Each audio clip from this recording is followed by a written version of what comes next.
All right, cool. We're rolling. All right, so everybody that was here last week and new people that are here this week, welcome to Mixing Part 2. It's 2 weeks We'll be, ago. yeah, 2 weeks ago now.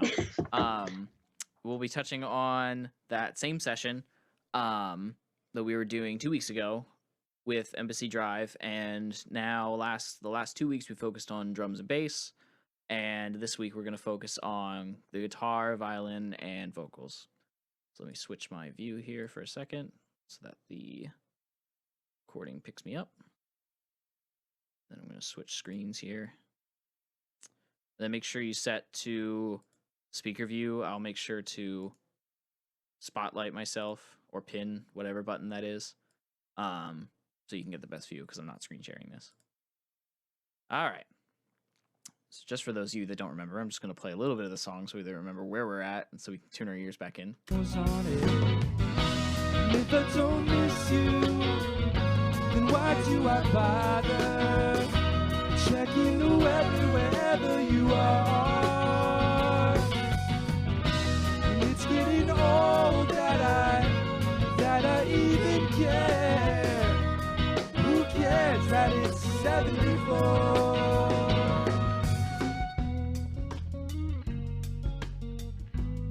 All right, cool. That gives the gist of it. All right, so from last week, we were able to do bass and drums portion. This is where we got. If you guys remember, we had a couple problems with a couple different things, mic positions. As you can hear, the vocals are cutting through a little bit. But, so moving on from that, I'm going to start with guitar. So let me go and unsolo this.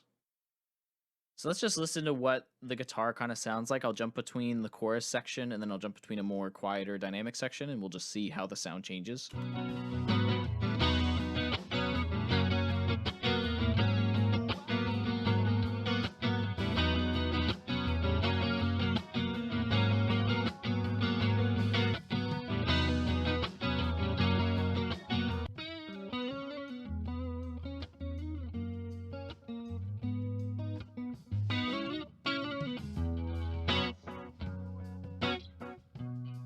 Ooh, some delay action going on.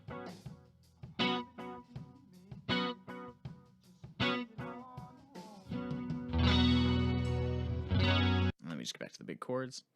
All right, so there's a good bit of variation with this part. And from what I remember, I believe the ending is a solo. Yeah, there he goes. So we kind of have something. We go between huge chords during the chorus to some intimate like picking during the verses to a whole solo at the end. So something in the studio perspective that we usually end up being 4+ tracks, not including stereo for the rhythm guitar or other things like that, now just combined onto one track. So it's like we're brought to this problem of like, what do we do when we're usually given something like this? Because usually, especially with the rhythm guitar, you have two of them. You have a left one and a right one, and then they're usually hard panned because there's a lot of other things filling out the center of the mix. But when we have just one guitar from a live session, what do we do with it? So there's a couple ways to approach this. The way I'm going to try first is I'm actually going to duplicate it, and you'll see why in a second. I'm going to try something. So if we pan these right as the way they are, they're the same thing. So, and also on Zoom, I don't think stereo is transmitting very well. So some of these stereo things might not be heard as well, but we'll just have to imagine and make the best of it. So if I just panned both of these tracks and played them, we're still going to hear it in the center just twice as loud because now we have double the track, but they're canceling out each other on the ends and coming in together in the center. So that doesn't make it any larger in terms of the stereo picture. So one little trick we can try is I'm going to use this thing called ROM. And Paul knows about this one too. This one's fun. And you can use any, I'm using a form of delay, but not to the point to where you can hear it like in Nathan's later guitar part, like where he's strumming these chords. Not something as delayed as that. I'm trying to use something a little bit more shorter in order to create the sense that it is a second instrument. So if I just mess around with this for a little bit, it's going to sound at first like reverb. So if I just mess with the dry track, you just get straight up reverb on the default patch. but that's not what I want. So I'm going to drop the decay really low so I'm not getting too much.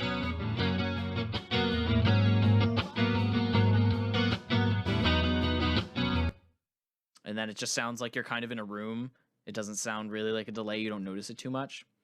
So now I'm going to merge it with the other one and try and get, what I'm going to do is I'm trying to get a difference between the two of them where I'm essentially dragging the track back, whatever this decay amount is, but it's just easier to do it through this plugin because you get a little bit more control versus just like taking one of these tracks and just sliding it around a couple milliseconds here or there.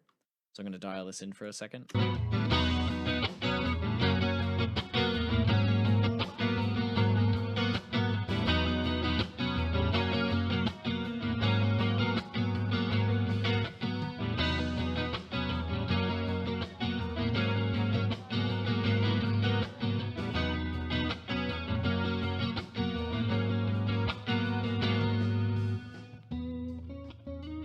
And again, stereo is probably not transmitting very well through Zoom. So we'll just have to guess at some of these things. But to my ears and to my headphones, this is starting to get pretty as good as we're going to get with some of this. Now, when we get to the solo here at the end, we have to think for a second. We don't want that solo to be outside at the edges. We want that to be front and center because it's a solo. It's the main part of the song that's happening right at that second. So I'm going to find out where that starts. So about here-ish. So what I'm going to do, so at this point, I'm going to do just a minor amount of automation. So all I'm going to do is I'm just going to mute my second track that I created. And then I'm going to take this one and then just pan it back to the center. Because, again, we don't need it in the center anymore. We can just pull it back. Just bring ourselves back to reality for a second.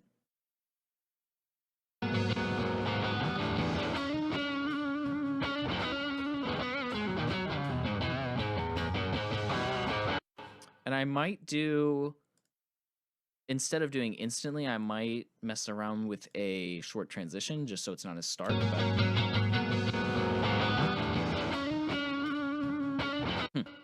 With the other one panned hard right, it actually kind of gives a weird effect to it.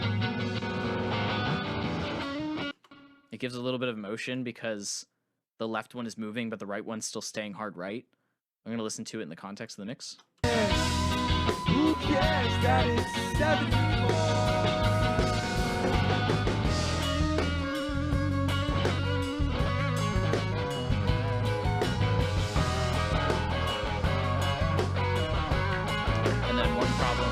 One problem I'm noticing is when the solo comes around, it's obviously a lot quieter than those full strung chords, so I'm just going to have to bring up the volume a little bit, which depending, I'm already boosting it a good bit. I think what I'm going to do,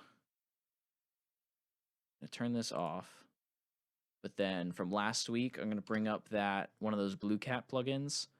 I'm going to bring up the Blue Cat gain, and I'm going to bring it up in here, because if I bring up the gain in here versus out on this volume meter, I get more headroom with automation.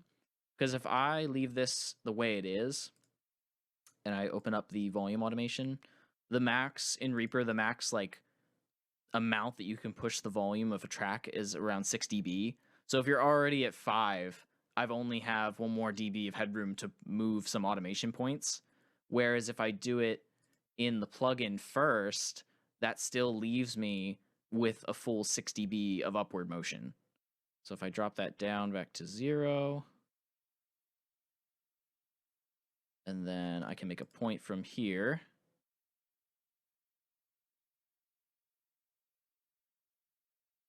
And then just automate that up so that when the solo comes in, it gets louder. Who cares that it's 74?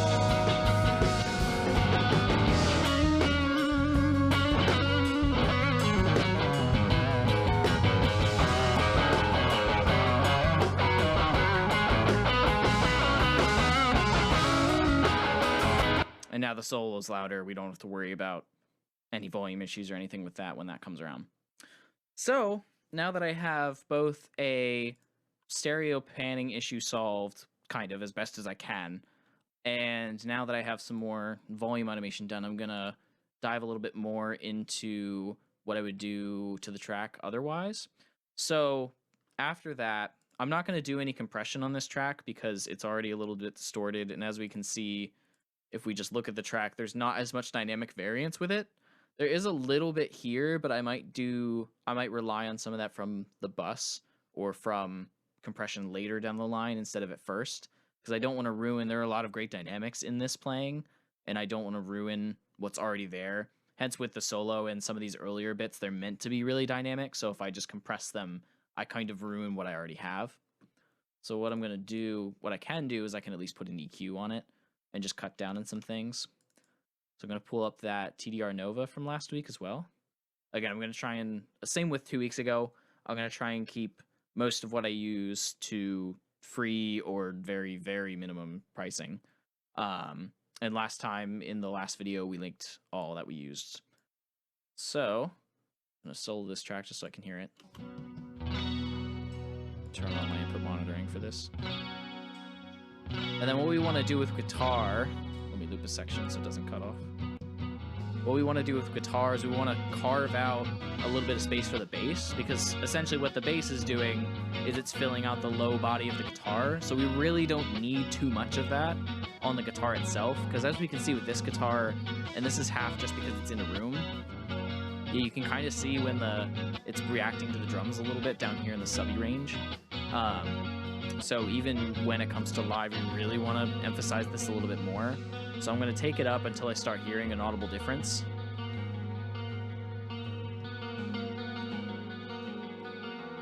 Yes, Michael, it is high pass filter time. Thank you.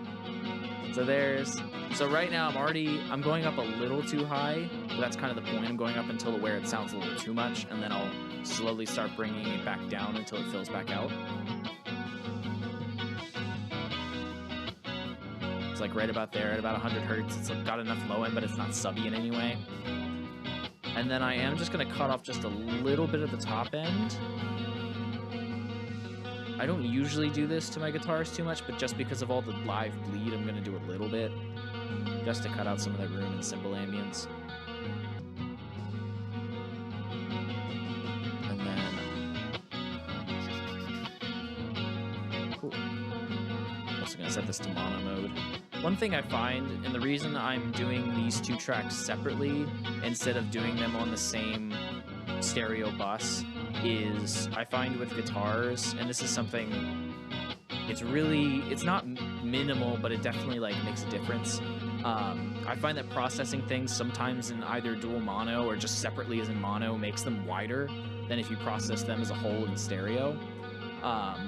So whereas in a bus, I'd be processing everything in stereo, but in dual mono, I'm processing these things as two separate elements instead of two parts of a whole, and that sometimes gives you a little bit extra stereo spread, which is really, sometimes you don't think about it too much, and in a session like this where you only have so many tracks, you don't really think about it, but when it comes to the grand scheme of things in larger tracks or larger sessions, you really need to find little ways like that to make space and stereo spread. So real quick, I'm just going to finish up this guy real quick. Turn off the panning automation so it's centered. Yep. And even with Michael just made a great comment between the left and the right. The thing that I did, referencing the thing that I did with the right guitar, I'm going to name these so I don't get confused, because I will get confused. Always name things. So what I was saying with the left and right guitar, again, it's hard to hear on Zoom, but I'll try and coordinate this with my words as much as possible. When I added this, I hear a couple more artifacts on the right side of my headphones. This is on the right guitar for reference. I hear a couple more artifacts going on my right headphones, like it's holding on a little bit longer. I hear a little bit more decay, and that's just half what it is with this plugin, but that also helps your stereo spread because now your sides are different from each other. Whereas if you had your both left and right similar or almost identical, you'd be running into issue, like your stereo spread wouldn't feel as wide as if you altered something just a little bit to throw it off. It makes your ears think it's wider than it actually is. It's kind of interesting. I love looking at that and how that affects the human hearing and such. So I'm just going to drag these guys over here just so that they're the same, and I can turn off volume automation on this guy. And then I'm going to listen to both of them again.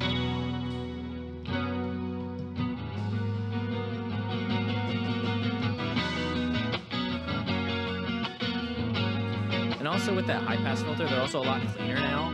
Like if I turn, go in here and turn this guy off. Ooh, yeah. Here, let me solo this one up. So if I turn the EQ on with the high pass filter and the low pass filter, it's really subtle to hear, and make sure you're wearing headphones for some of these changes, because otherwise you may not hear them at all.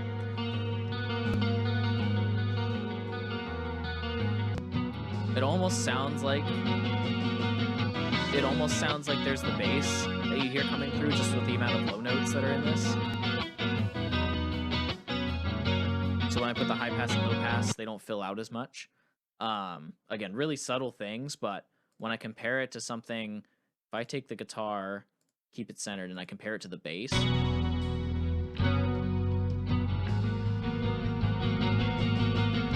then if I take this and I turn it on and off with the bass,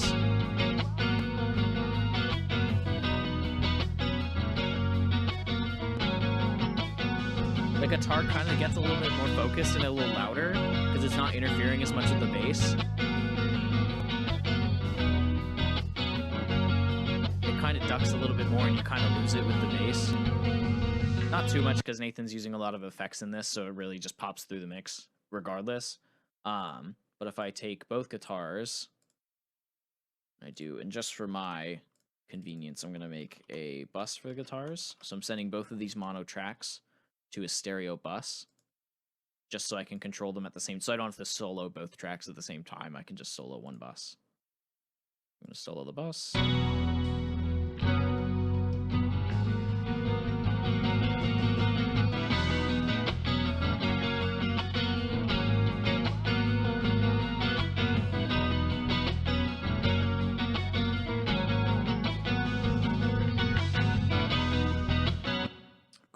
And then I think that's I'm liking where that's sitting. Does anybody have any questions or comments at this point?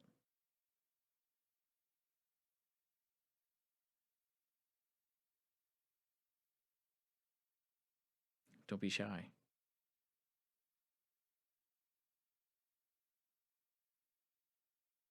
Nope.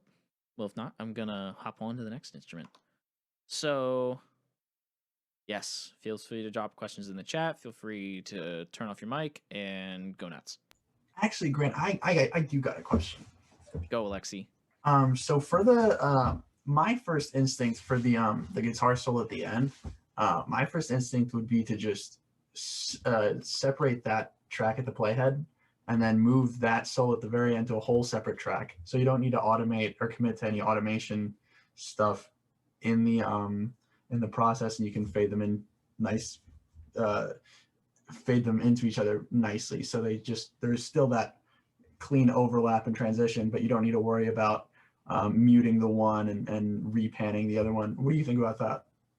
I honestly, when I was doing this, I actually considered it too. Actually, yeah, screw it. Let's try it.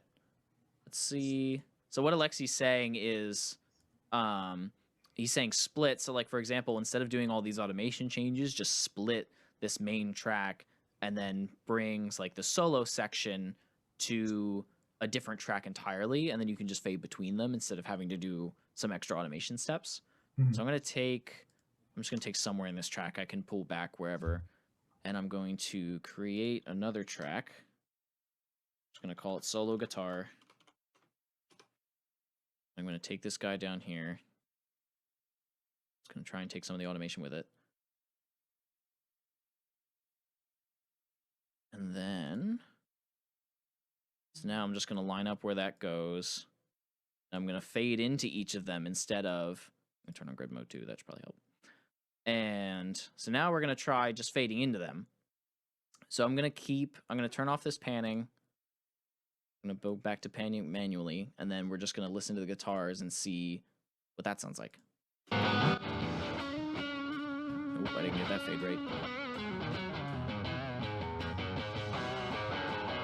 Just gonna turn off this volume automation.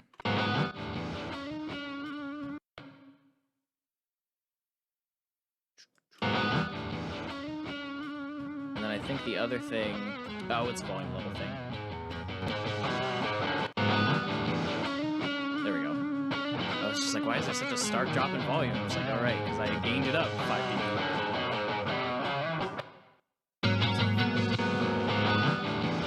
There we go. And now we're getting the same effect. It's just now they're separated onto different tracks, so we can kind of mess with it a little bit. I kind of like this approach too. It all depends on how in depth you want to get into it.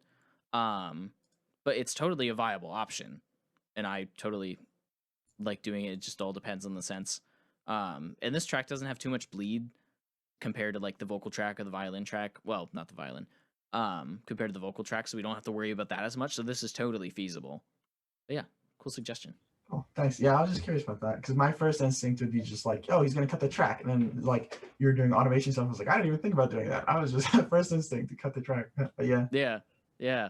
No, it's fun. I thought about doing that with some of the other sections, but when it comes to that, at that point, I'm just getting a little bit too choppy, and it's might just make more sense to automate it.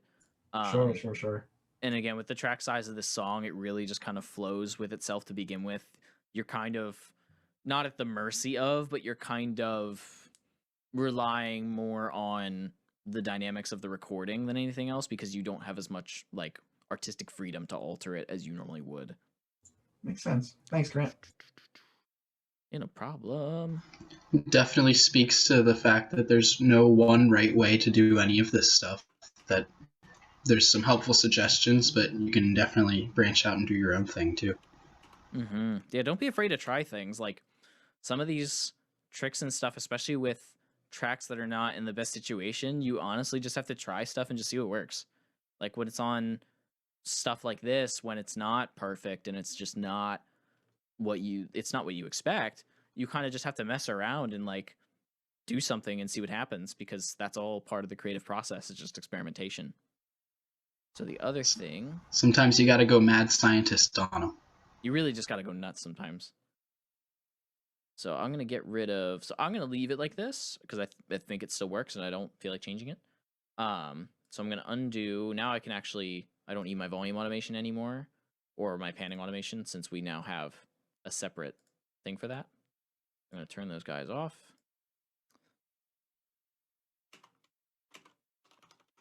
And then just answering a chat thing. Cool. All right. Any other guitar-related ones? While we sit here, I'm gonna play the quieter section and see how that fits. Rainy or sunny, cloudy or snowy, know that you've always hated this cold, and it's getting old in the ways that I thought it. Snowing on the day that I was on it. And if I don't miss you, then why? Yeah, I really like that flow from the verse to the chorus, like that, again, relying on those dynamics that are kind of, that are kind of just at the mercy of how they were recorded. They actually, the dynamic vision flows really well without any altercation or automation too much. I'm going to listen to this different section. Can't change the weather, so you're stuck with snow. I'm hoping you can make it, just make it on home. And rain in your city doesn't mean that you'll miss me. So eyes to my mind.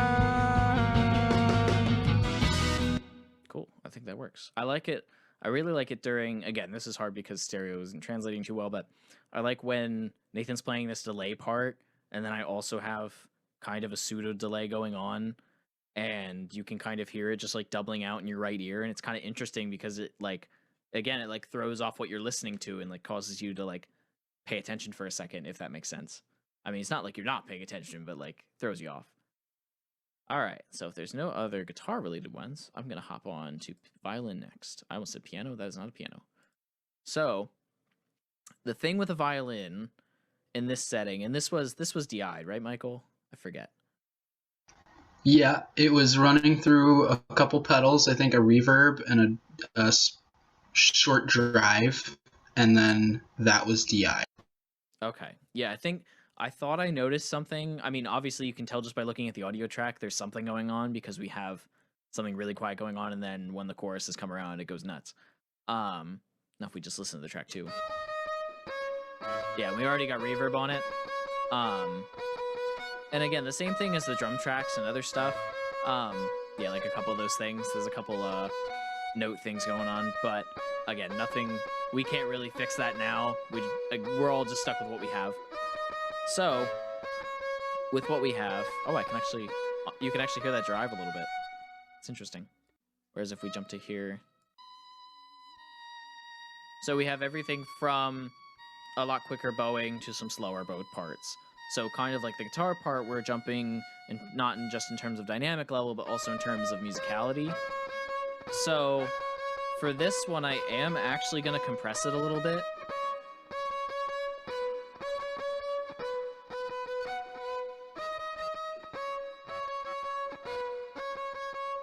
So I'm going to bring it down just to where it's hitting some of those louder notes, but it's already pretty loud, so I don't want to cut too much. I'm going to do a little bit slower of an attack. So I don't want it to catch any of the slower stuff because it's not really too dynamically different from anything in this section versus when it jumps to here. So now that I'm catching this, that's what I want. I'm going to leave the release a little bit longer.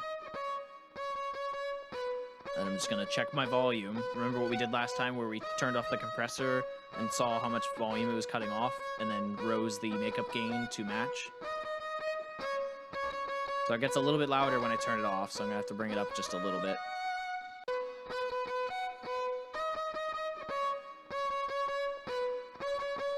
Alright, that sounds pretty matched. And then I'm just going to throw some EQ on it.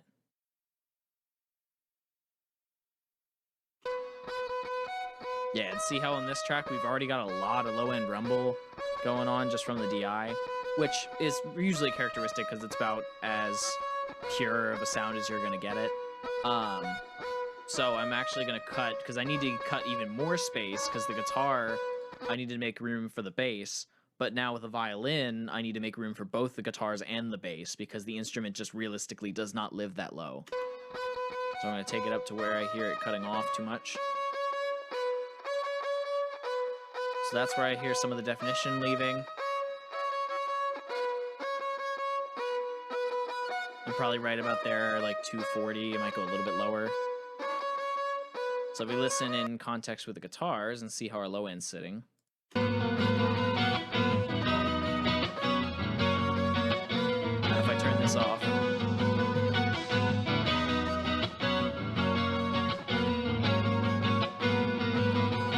Here, when I cut all that low end out, the violin gets a little bit louder.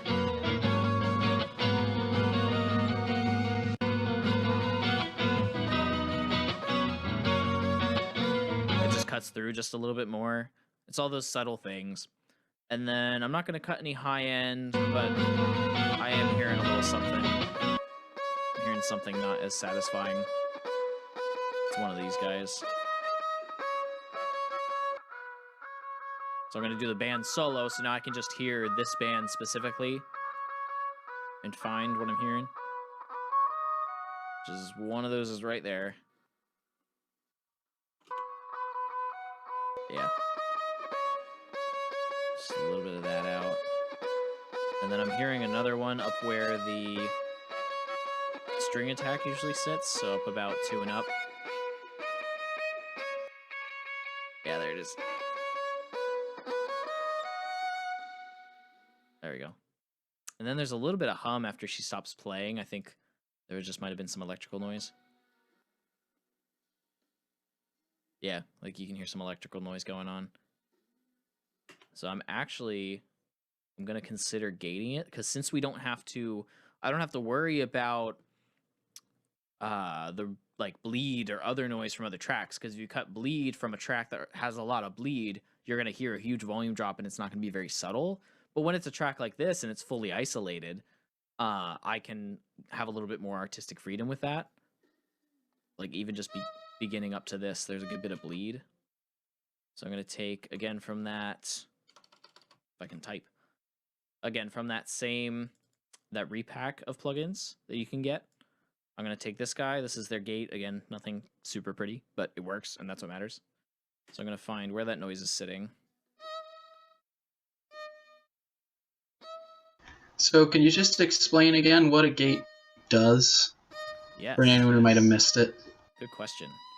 So what a gate does, and I'll play it during this section where she's doing shorter pops, it's easier to hear. So what a gate does is it stops all the audio coming through below a certain level or threshold. So like if I set the threshold, which is this knob right here, if I set that to -37 dB, anything below -37 is not going to be allowed to play or allowed to be let through, if that makes sense. So if I play this section where there's a good bit of silence in between her hits,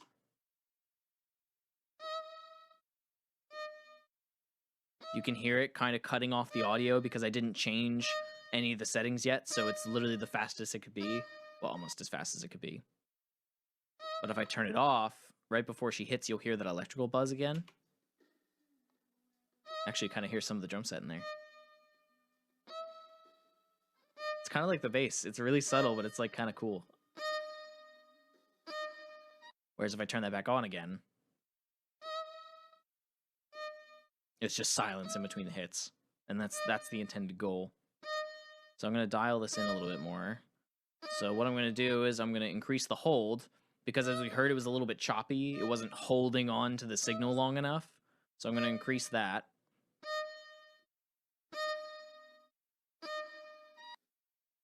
So now it's catching those reverb tails and everything, and it's not sounding too unnatural. And then I'm going to increase the release time just a little bit. Just so that decay is a little bit more natural.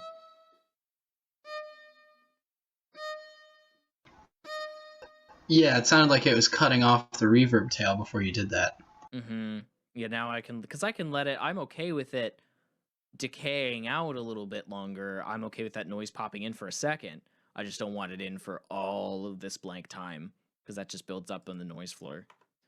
So now we take it, I'm going to take it with the guitars again, and then I'll play it in context.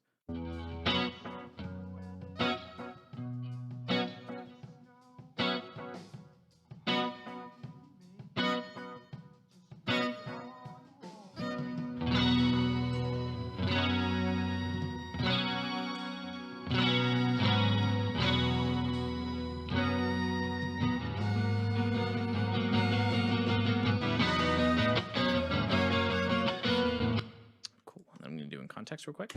Can't change the weather, so you're stuck with snow. I'm hoping you can make it, just make it on home. And rain in your city doesn't mean that you'll miss me. So as to my mind, if I don't miss you, then what? Cool. I think that's sitting pretty well. I like that. So I am just going to bring the volume up just a tad, because these chorus parts aren't too loud yet, but I'm still losing the verses a little bit, and that might be something I have to automate, but I'm not going to touch on that too much right now. If we have some extra time, I can go back and look at that real quick. All right. Any violin questions? Very specific question, but all right. So I'm going to hop onto vocals, I think. So right off the bat, I'm just going to listen. We have one main vox, which is Nathan, and we have Michael on background. So the one thing, this is going to be the biggest problem for these tracks, is bleed for the vocal tracks, because they're just so exposed to everything, and vocals are not as loud as a drum set, a bass, or guitar. So they're competing with a lot in terms of headspace. Rainy or sunny. So as you can already hear, the one mic is just all drums. Snowing. Yeah. As you can hear, Michael's mic is just all drums for now. It's cold and it's getting Nathan's isn't too bad. Like, the drums are a little bit ways farther that back. I thought it soon on the day that I But if I play something like the beginning, it's just all drums. But so now that that brings us to the problem of now not only do I have to mix for Nathan for a vocalist, I also have to mix for the bleed itself. I can't just mix, because if I approach this as just a vocal, I'm going to end up like, if I start doing compression and stuff, I'm going to bring up all this unwanted drum noise, and I'm going to have a second source of drums in this mic, which I don't want. So keeping that in mind, I'm going to do a couple things. First, I noticed my volume is already pretty hiked, so I'm going to take that gain plugin again and then just make that gain change in the effects versus on the fader. And go about 5-ish. That's in. Yeah, about 5-ish. And then I'm going to zero that back out. rainy or sunny, cloudy or snowy. I'm going to do the same with Know that Michael's. you've always hated this cold, and it's getting old. It's actually kind of cool coming from the vocal mic. Sometimes I'll use that with actual drum tracks. It's a nice blend in for the click, the stick click. Rainy or sunny, cloudy or snowy. Know that you've always hated this. It's like a room blend in. It's kind of cool. But anyway, not what we're here to use it for. So what I am going to do, I am going to start with a little bit of compression just because the vocals still need some compression. I'm just not going to be as extreme. So I'm going to jump to where he's the most dynamic, which is probably somewhere around here. Then why do I bother? So I'm just going to loop this section. And if I don't Especially with miss cymbals, you, they're really cutting through, so I then why really have to do be I gentle. bother? Checking the weather wherever you Just going to have it cut those really high peaks. And it's getting old that I even care. And if I don't miss you, then why do I bother?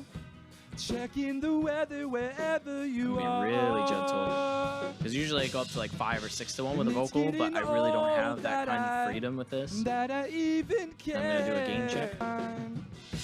And if I don't miss you, then why do I bother? So again, it's a little bit quieter. I Checking have to the bring it back weather up. wherever you are. And it's getting old that I. Cool, that sounds matched out. And then one thing that really makes a difference with most of your bleed is some subtractive EQ, like we were talking about last week with drums, pulling some frequencies out instead of boosting them. Because if we try to boost what's already there, it's going to contribute to the same problem where we're going to get, inadvertently, we're going to get more bleed just because we're boosting the volume level of certain frequencies. Whereas if we cut certain things, our volume level is going down, and hence sometimes some of our bleed will go down with it. I'm going to switch this to mono. And if I don't So immediately, miss same you, thing. Now we're on the next then stack why up do with I kind of with where violin is. Checking The male weather vocal will usually sit a little bit lower than the violin. So I'm going to cut off And it's most of getting the low end where old it that sounds. I even So now it just sounds a little cuppy. And Bring if it I back. don't miss you, then why do I bother? And now he sounds natural. Checking the weather wherever Usually about- you are. Usually about with most lower vocals, it's usually about somewhere between like 130 and to 150 and up, whereas some higher vocals are like 180 and up, something like that.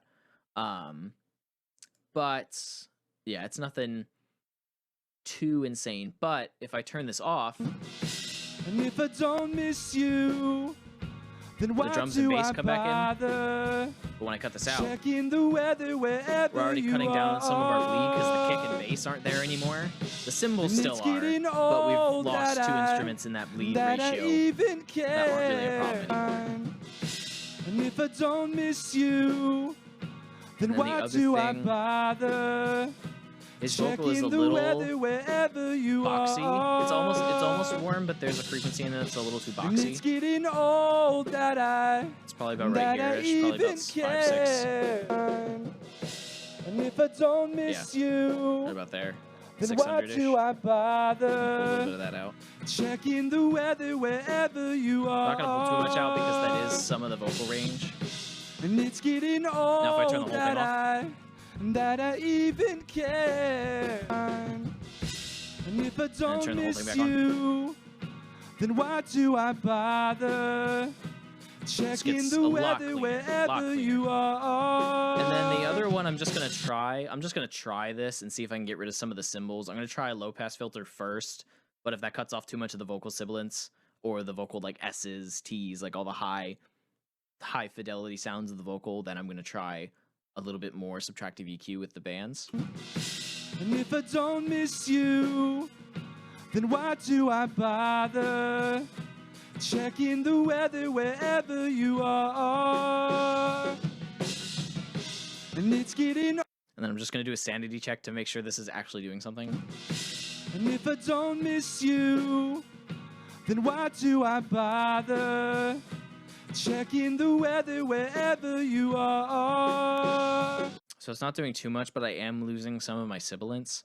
So I'm actually gonna take this out and try and subtract another way. Well, I'm not gonna take this out. I'm gonna leave this still like at about 17-ish. So I'm getting a little bit, but I'm gonna be a little bit more subtractive. And if I don't miss you, then why do I bother checking the weather wherever you are? And it's getting old that I even care. When I boost this frequency, you can kind of hear that just the cymbals and the hi-hats are sitting there. So I'm gonna try just notching that out just a little bit. Checking the weather wherever you are. And I'm gonna do another sanity check. Old that I even care. And if I don't miss you, then why do I bother? Yeah, it's not doing too much, but can't hurt to do. I don't hear it doing too much, so I might just take it out. But yeah, it's just kind of goes to show you that there are a good bit of problems when dealing with vocal mics like this. So what I'm going to do next is I'm going to take these changes. We're going to listen to them in the whole mix, and then I'm going to take both the compression and the EQ in and out, and we'll see what happens. I'm going to go back and loop a larger section. Let's start from here. Rain in your city. So this is with Doesn't both mean EQ that and you compression on. miss me. So as to my And that's what both of them off.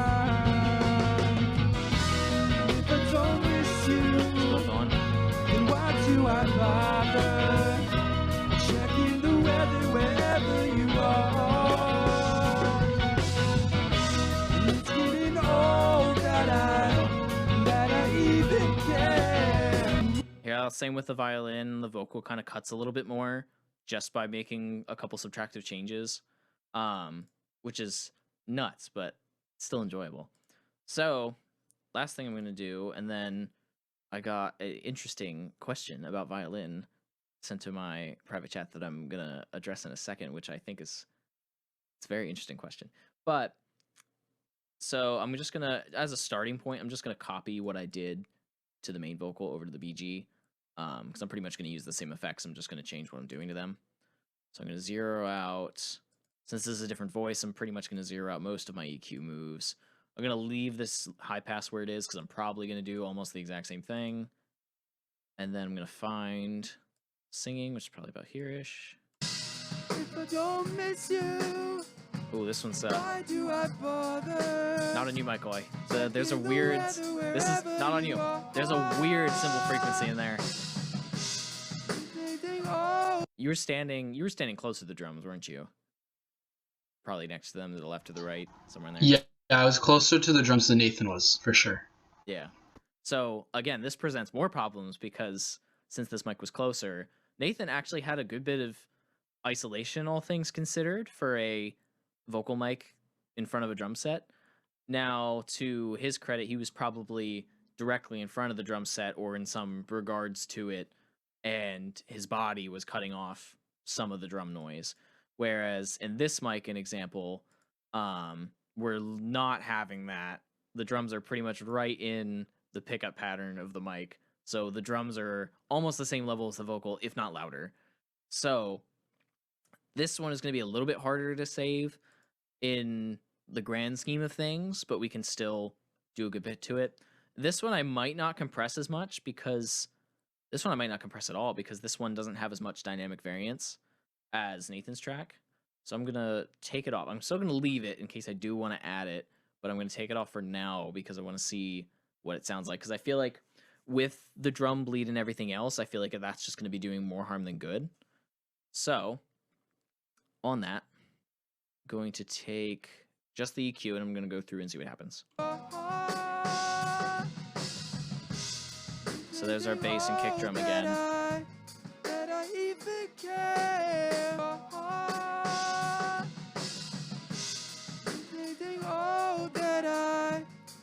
See, that's fine. Now we got rid of our bass and drums and the vocals a lot clearer. But there's a really bad, you can kind of see it here too. There's a really bad cymbal frequency going on. So I'm gonna solo this guy. That's all I heard as soon as I soloed the track. I'm gonna widen this out just a little bit. This is where the hats are sitting. And it's one of the cymbals. And now the vocal's immediately clearer. There's a lot less crap going on now. Whereas if I just take that out, sanity check again. You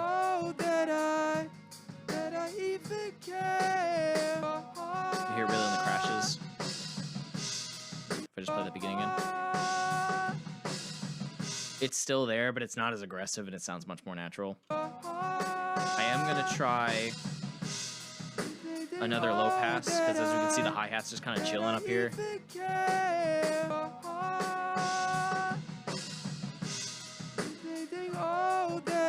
Insanity check. Oh wow, yeah. Are you saying insanity check? Did I say insanity check? Well, same thing.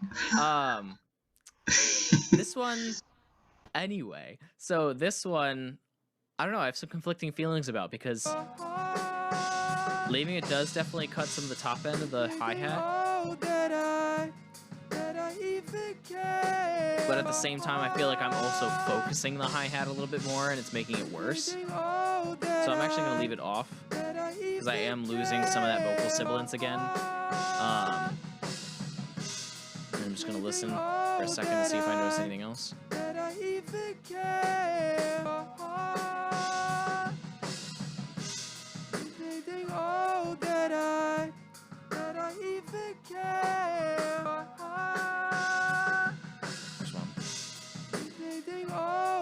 And then this vocal track doesn't have as many mids as Nathan's did. Like it sounds a little bit more balanced just from the get-go versus Nathan's, which had a bit of a mid imbalance. So this one I'm not going to cut as much. I think this is probably about as much as I can do with it. And now we're going to listen to both of them together, and then we'll do in context. I'm going to switch off the... And it's getting old that I even care. And it's getting old that the hi-hat gets a little bit more focused, but everything else disappears. I'm going to turn this off again. Notice how the kick and bass come through. And I turn this on, the hi-hat gets a little focused. And it's getting old that It definitely is helping in terms of the vocals, but again, with the bleed level on the same level as the vocals practically, there's not much we can really do to it. Because it's not at a point where we could gate it, because everything's at the same level. But if we did try and gate it, it would just sound choppy, because that bleed is now contributing to the sound of the whole mix. And if we try taking that out, you're going to hear a huge change. Like if I play this in context real quick, go back to the beginning of the violin. don't miss you, then why do I bother checking the weather wherever you are? And it's getting old that I even care. Doing these changes, Who doing this cares that it's 74? Don't miss you, then why do I bother checking the weather wherever you are? especially on Michael's vocal, it actually, I lose the kick a little bit in a bad way, not in a good way. Like, Don't miss you, then why do I bother? it's really subtle, but when I turn off the EQ, I get a little bit more kick in my mix. Don't miss you, then why do I bother? Checking the weather wherever you are. Some snares. It's getting old that It's really subtle, but I actually might have to do more with my direct mic a little bit. But yeah, in terms of the vocals, I think that's the most we can really do for them. And referencing on I actually got a question about the violin. So since it's ADI, we actually have a potential flexibility of sending it through an amp on our end. So what that means is, since it's the DI, it's like when you go into a guitar amp, the signal coming out of the guitar is a guitar DI. So when we have this DI from a violin, we have the purest source of sound. Now we do have a little bit of bleed, but we have pretty much the purest source of sound coming through this thing. So what we could do is we could technically simulate this going through a speaker on our end, which I'm actually going to try this just to see what happens. Again, this is just trying things. I don't think this is going to do too much, but I just want to see what happens. So I'm just going to simulate a speaker, and this is Lancaster Audio's Pulse. This is also free. It's a IR loader, and now we're getting into a little bit more complex things of mixing. So a IR is an impulse response, or it's pretty much a picture of a speaker. So, or a digital picture of a speaker. So if I load something up, this is their preset one.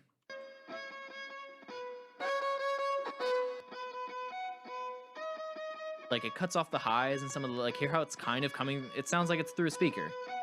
That's kind of what the goal of this is. So I'm going to pull in, actually I'm going to pull in one of my impulse responses that I have. And again, this is getting to the very, very specific area of audio. Like, it almost sounds like you're playing it through a guitar speaker. It's not the most ideal thing in the world, but it's just kind of interesting. Because I could throw, if we had fully clean DI without any of the effects of stuff like that, we could really get super crazy. But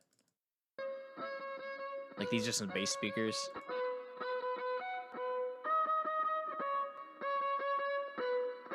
I don't know, it's just interesting. It's not really contributing much to it. If I had the dry DI without any drive or reverb or anything like that, we would have a little bit more flexibility. But since we don't have that, it kind of works better in the whole mix to have the dry DI, because throwing it through a speaker, we lose a little bit of that clarity. So now, I'm just going to listen. And again, like Michael said in the chat, if anybody has any burning questions, please feel free. I got a question. Ooh, yes. So, in our textbook, it said not to use EQ to cut out bleed. So I was wondering, like, what your thoughts on that were, and like, just in general, like, yeah, that's a good point. So I don't know, and again, I don't know how in depth the book goes on it. I already forget. But I view it, you have to be selective with how you're doing it. I don't view it as specifically cutting out bleed. Like, I don't load up, like, I don't pull up this EQ and I don't go into it being like, oh, I'm going to take out some bleed. Like, that's not my main goal. My main goal is to make the vocals sound better. But if I get rid of some bleed from the track by doing that, I see that as a positive byproduct. It's not necessarily my goal. It's more of just not a happy accident. Like, I knew it was probably going to happen with the bass and kick, but like, it's just an outcome that I expected. But I guess I'm trying to assume, I guess that's what the book's referring to, but again, I'm not too sure on what specifics they're pointing at. But yeah, it's totally, if they're just talking about like, don't use it at all, and then they don't go any further in depth, I would say that's not true at all. You can totally get rid of some bleed with some EQ moves. But again, that's just my take on it. Take it as you want it. But yeah, good question. I like that. gotcha. But yeah, any other questions? And while I wait for that, I'm gonna do a little bit of a playthrough. If anybody has a question, please be free. Feel free to speak up. Wow, I cannot speak. There we go. Yes, Paul made a perfect comment in the chat. Kind of what we were talking about, Ethan. Like, don't listen to something just based on what somebody tells you. Like, if you want to try it, and if it sounds good, it sounds good, because that's the result. Like, that's what you're going for. You want something to sound good. You don't want it to be necessarily. It doesn't have to be technically accurate. It just has to sound good. That's what I always like think about. Like whenever I'm like trying to write music or something like that, or I'm like getting stuck in the mixing phase of like my own stuff. I always get stuck. I'm just like, oh, I can make this sound better here or there. And I'm just like, no, is the song good? Because you can complain about the mix. Like, you can find somebody to complain about a mix all you want. Like, if you find something and you think it's the perfect mix in the world, somebody's going to have a negative comment. Like, that's just what happens. But if the song's good, it's a lot harder to find some of that negative criticism, because that's ultimately the goal, is you want the music to be good. Yeah, cool. I'm gonna do a full playthrough now that we have some of our changes.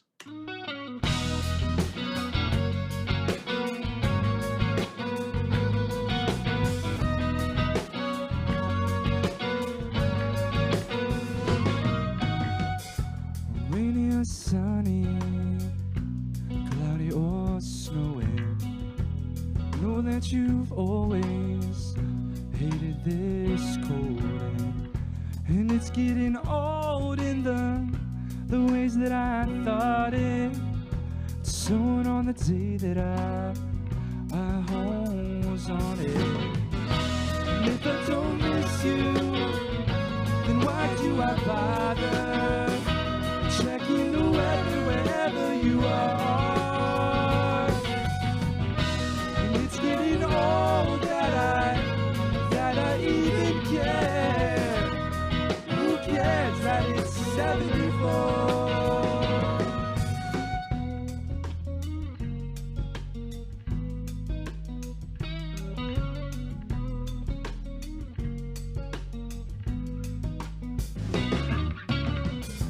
Can't change the weather, so you're stuck with snow. I'm hoping you can make it, just make it on home. Rain in your city doesn't mean that you'll miss me.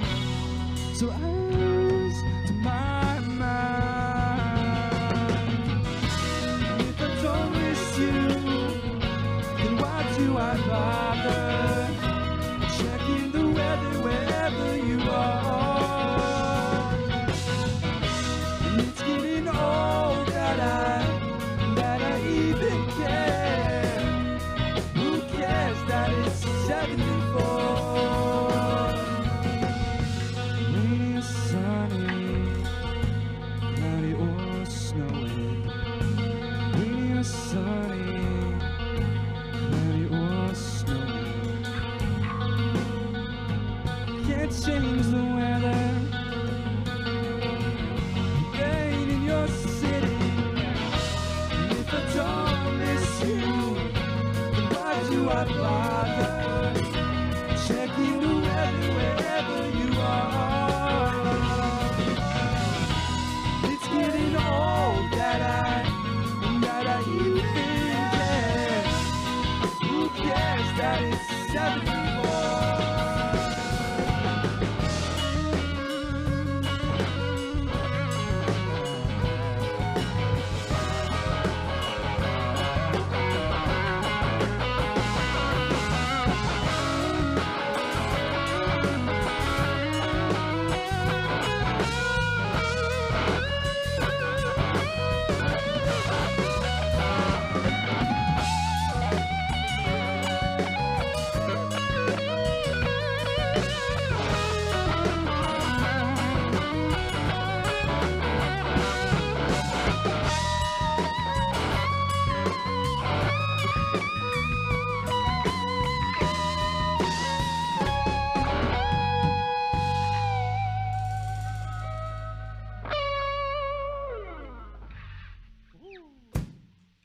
One take. One take. I always gotta leave the vocal comments at the end. I always gotta wait for that. Alright, cool. I actually kind of like how that's sitting. There's a couple more creative, like really creative things I have in the back of my head that I feel like I would want to try. But in terms of context for this session, I think that's pretty much as far as we could go. And if nobody has any other burning questions, I think that is good. I'm gonna go back to gallery view for a second. Last call for any questions. Drop them in the chat if you got them. Please feel free. I love answering questions. And definitely, if you dig the song, check us out. We have another one called In Between. Yeah, check out the studio version and like think of, I know it's hard to remember over a couple days, but think about what we've done here and listen to how that differs to a studio version of this song. Like just think in your head of like, oh, what's the differences between these things? Yeah, cool. Nobody has any other questions? I think we're good to go.